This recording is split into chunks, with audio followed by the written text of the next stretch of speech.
Urfa Diyarbakır'ı gezdim, hele hele yar yar. 32 sancak saydım, hele hele yar yar. Neslihan derler güzelim, adını duydum reh reh. Gül yüzünü görmeye geldim. Kalk gidelim Küheylan, uçalım gayri oy. Neslihan'a varalım gayri. Kalk gidelim Küheylan, uçalım gayri oy. Neslihan'a varalım gayri. Rumelinde pek çok gezdim, hele hele yar yar. Tuna boyunda dolandım, hele hele yar yar. Aslıhan derler güzelim, adını duydum reh reh. Gül yüzünü görmeye geldim.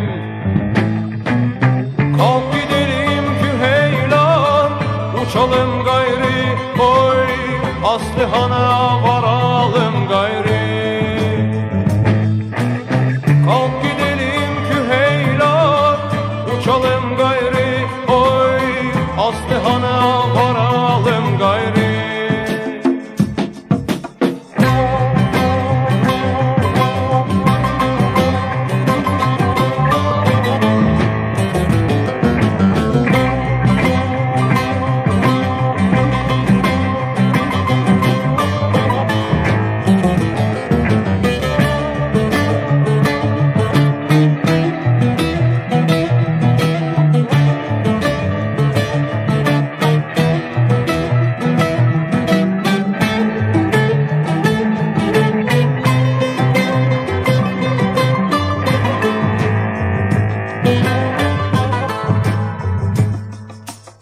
Aslıhan'dan Neslihan'dan, hele hele yar yar.